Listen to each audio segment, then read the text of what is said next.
Thank you for coming in today, Dr. Kolstad, and talking about your work for an American publishing company in India. Can you tell us what it is that you do? Certainly. Well, I'm an editorial services manager, and I oversee editorial staff both in the United States and in India. And that poses a bit of a challenge because they are fluent in two very similar but different systems of English. We're used to standard American English, and that's what the American publishing industry prefers. But more than half of my staff is fluent in Indian English, which grew up in the colonial tradition of British English, modified by the 15 or so official languages that they have in India, plus all of the various dialects. So all of those linguistic forces are at play in Indian English, and it makes it a special brand that has some interesting differences with American English. So, is there really a characterizable Indian English? And if so, how is it different from American English or British English? Well, I'm not a linguist, so I can't really address that question other than to say I certainly believe that there is, and I've seen studies that suggest that there is, but I don't have the expertise to comment on that. I do know that I run across the same consistent differences in all of the projects that I review by my Indian copy editors. Differences in prepositions, differences in noun formation that are surprising to an Can American you give English some speaker. examples of Indian English? Well, yes.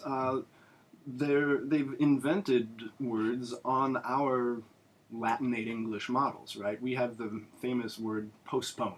I want to put something off, I'll postpone the meeting. Well, if the meeting gets moved up, that's how we say it in American English, it gets preponed in Indian English. If you are submitting the updated numbers, you'll probably be receiving an updation report. When you're saying to someone that you need to do whatever is necessary to make something happen, they'll say, please do the needful. Do the needful. I like that. I think that is actually sounds very poetic. Do you have any sense that these new innovations could actually permeate other world Englishes and maybe even become part of so-called standard English? Well, yes, I do think that to the extent that we find them useful, we'll adopt them. I think prepone has a really good shot at making it in. I get frustrated having to circumlocute. Yeah, so prepone and postpone, but then updation collides with update. Exactly. And so that would be you would make a correction there, but I actually quite like do the needful. Do you have any sort of any idea that formulaic sequences like that could make it into the standard? I think it's possible. I think it'll be interesting to see, and I think any of these expressions has a better chance of making it into a global English to the extent that the Indian economy gives, sufficient support to the Indian English dialect. The version of English spoken in India will gain clout as their citizens gain economic power in the world. Right now, they're still a developing country, despite the fact that they have 300 million plus speakers of Indian English who are absolutely fluent in that version. It is considered something that we need to weed out for American publishing purposes, a very conservative, closed system. Because the books that you publish are ultimately mainly for the American market. Right, they're for people educated in American universities, they're for our doctors, engineers, lawyers, people who are used to standard American English. Now, as Indian English gains an economic entree into that world, Indian English expressions will probably follow.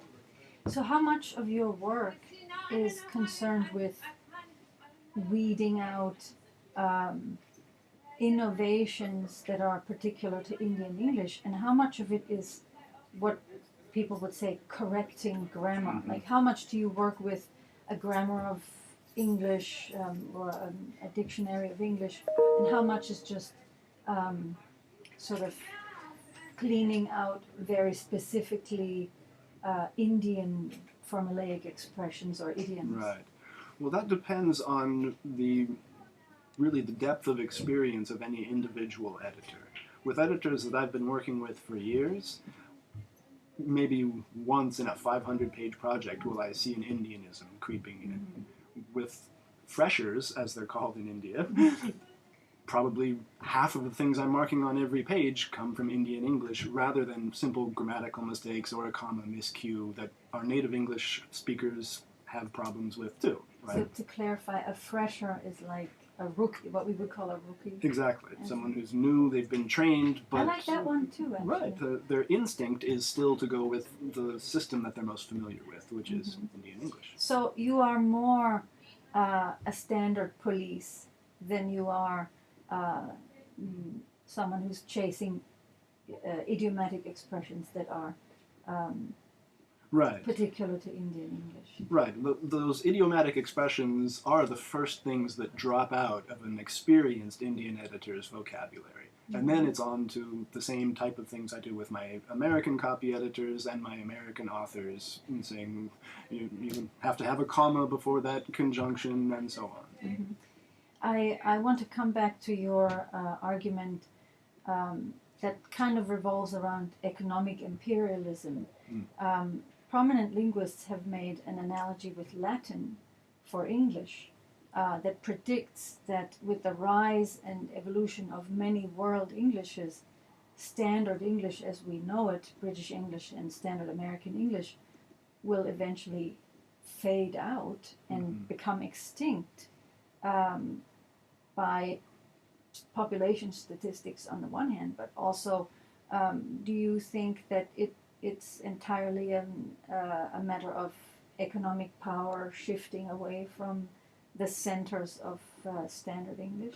I do. I think it's a good analogy to an extent. You think of Latin falling as a result of the fall of Rome. Yes. The Romance languages based on Latin arising each in their own individual area with no empire holding them together. French develops, Portuguese and Spanish develop on the peninsula. The same thing could happen here as the center of power shifts away from the New York-dominated publishing industry, or London-dominated for the British English version of what we're doing. Definitely world English, influenced by Indian English, perhaps Chinese English, will become more prominent, assuming that the economic advances that have been made in those areas, China and India, continue. I think that if there's no economic reason to pay attention to those languages, we won't. And we won't see expressions like prepone and do the needful coming into standard English. In other words, the books that you publish for the American and British market, once they become localized in an Indian market that I guess is yet to be developed, that is not yet as developed as the markets in the West, that would lead to expressions like prepone or updation to become acceptable in these products, and therefore it would accelerate the move away from the standard. Yes. Although I do have a counterexample to propose, and that's our neighbor to the north, Canada. Every year we do 12, 15, 20 Canadianizations of American texts, where we use Canadian rules, Canadian spelling, Canadian slight differences. In addition to changing the examples from New York to Toronto, you also have these minor differences in spelling and grammar that our publishers in Canada want us to impose on the text. So there's an example both of that localism and the potential for that localism to end and spread into a more global English. And who's to know which will succeed?